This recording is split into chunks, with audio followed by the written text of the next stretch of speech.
Good morning, beginning farmer friends. Before we get going on today's video, I just want to say if you like the video, please give it a big thumbs up, subscribe if you haven't subscribed yet, hit that notification bell so you know when a new video comes out, all of that good stuff. But right now, I'm in the lean-to. Yesterday, I said today, we're going to work on the shed. So I've got 3 more pallets to move over here. We're going to move those 3 pallets in, and then I'm just going to start hauling stuff back and forth, back and forth. We're going to clear that out soon. Maybe today, soon for sure.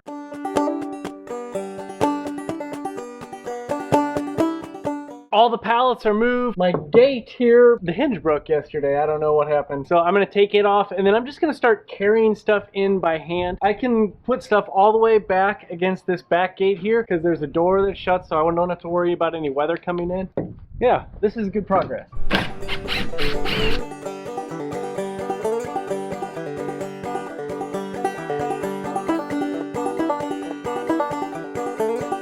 Progress is being made. The shed is getting full though, or I guess the lean-to I should say is getting full. Did you guys know that we had a Minneapolis Moline lawn tractor?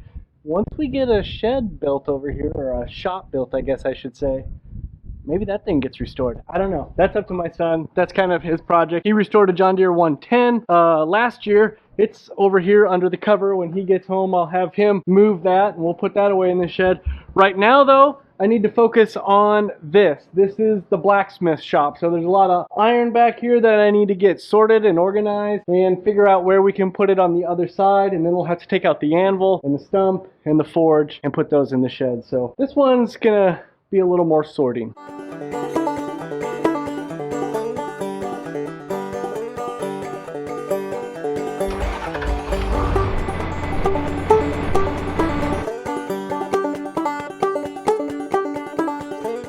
I got all the blacksmithing stuff moved and organized a little bit, so that will be ready when we can put everything back in and have like a dedicated blacksmithing shop. That will be fun. I do need to move the anvil and the stump. I can actually do that myself with the loader, but I do want a hand moving the forge so I can get it in away from the end of the shed where the rain's coming in. We're clearing out. There are some bigger things that I want to throw the forks back on the tractor for. I've got a huge stack of lumber right here. That needs to go. Everything else, actually I think I'm gonna go inside at lunch and see if I can order a dumpster. A lot of the rest of this stuff in here is gonna end up in the dumpster. Progress is being made.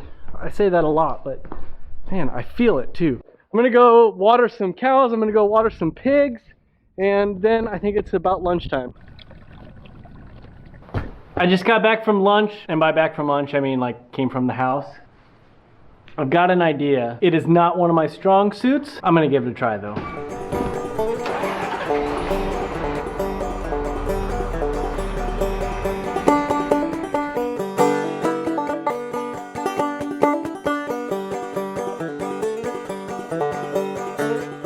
You know, life is funny, or I guess I should say people are funny, or habits of people are funny. All the way back in kindergarten, and I can remember this vividly, Mrs. Kelly's class, we had like a food taste test day, and all the students were supposed to bring their favorite food or a unique food. I remember one person brought octopus, another person brought shark meat. My mom sent me with M&Ms because she wanted to make sure there was something there that I would like, because in kindergarten, and still now to be completely honest, I was a picky eater. But I vividly remember there being pickles, and I wanted so badly to like pickles so that when we would go to a restaurant I wouldn't have to order things with no pickles.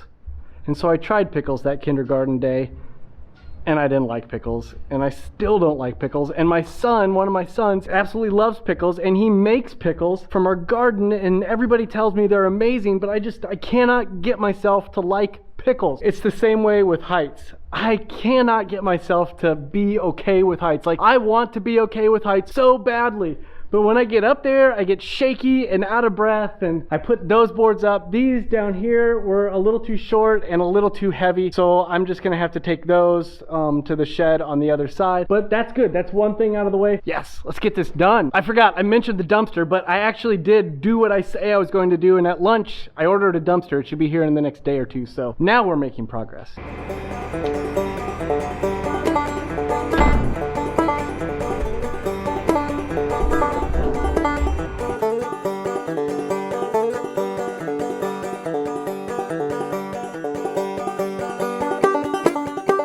Did you just see that?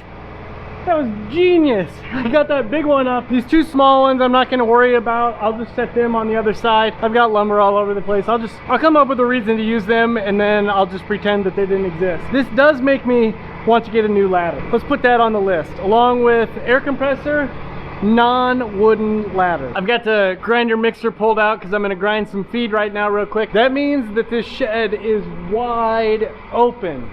This is incredible. It's been years since we've had it this open, so it's really exciting. It gives me an idea of what it'll look like when we get the cement in and what we'll be able to do with it. I'm already falling into that trap of like, it's not big enough, which it's not, but it'll be better than anything we've had. So we're gonna grind feed.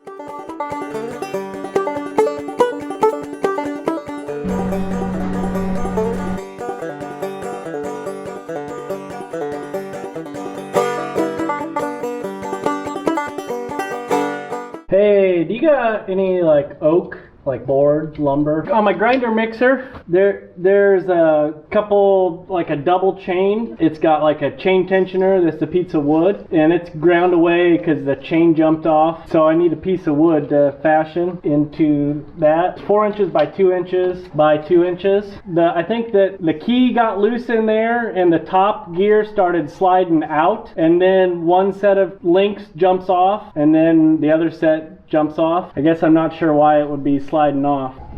Ow, that's hot. You can give me some advice if you got any. Yep, bye-bye. I don't know if you caught that phone call there, but it just, again, it pays to have family that are mechanically inclined, or in my case, are longtime farmers who have been using grinder mixers and been working on equipment for probably more years than they would like to admit. My chain problem struck again, and this time the chain popped off, and I'm not going to touch it because it's hot. This popped off. This right here is the wood chain tensioner that slides up against the chain, and that kind of got ground down. I got to kind of figure out what's going on up here.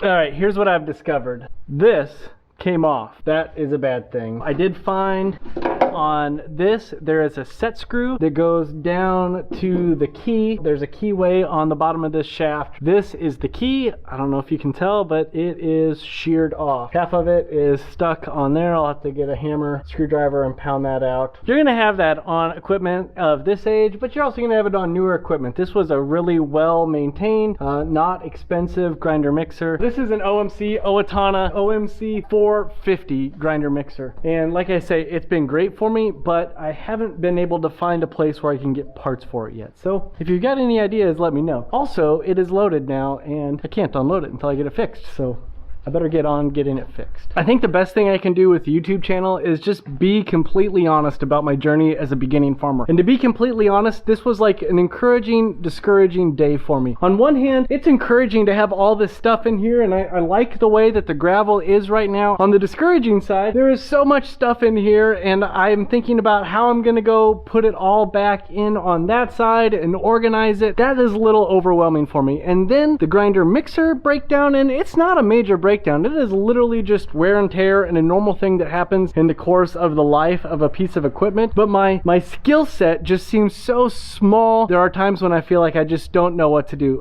Let me tell you a quick story, and I'll try to be really quick. There are two instances that I think best describe my overwhelmedness, if that's a word, on the farm. The first instance happened way at the beginning. We had a farmer come over and make some hay in the fall on our farm, some big round bales, and I was using our Farmall 450 to go pick those up. What happened was, as I was bringing a bale back into the farm, all of a sudden, snap, the tractor just locked up. The wheels locked up. It had thrown a rod. What was going on was every time I was checking the oil, there was still oil there, but a sump wasn't working and it wasn't circulating oil through, and so the engine was toast. And as I was walking back up to the house that night, I called my dad and I said, I am done farming. Like, this is it. I am done. The second instance was, not too long after that. We had started getting feed in bulk. So we had not a grinder mixer, but we had a feed wagon, an auger wagon that the feed store, the feed company, the co-op, there's the word I was looking for, would come and bring us 2 tons of feed, put it in that auger wagon, and then I would take it out to wherever we needed it on the farm. Something happened, and I don't remember what it was, but there was a right angle gearbox in the bottom of it. Something happened in there, and I called my uncle at like 9 o'clock at night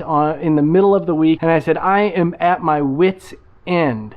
And he came that night from an hour and a half away and picked up that wagon and took it to his house and fixed it. And I went and got it like the next day. It was all put back together and working. Those two examples describe like how I can get overwhelmed by the farm, because I just feel like a beginning farmer is probably the best way to put it. There is a positive though. I am getting better at it. I'm getting better at not kind of losing my cool or getting overwhelmed or frustrated. I'm getting better at that, but not only that, I'm getting better at like fixing things and figuring out and understanding what's going on. And maybe I don't know how to fix it, but I can call somebody because I have a grasp of what's going on and they can help me fix it. Of course, then I step out here and I look and I think, man, we are so close to putting cement in and having a walk-in freezer and a shop with electricity. All of these things that 12 years ago, well, none of this was here 12 years ago. So all of those things that seemed like a dream 12 years ago are becoming a reality. I hope I can be an encouragement to you in some way, shape, or form.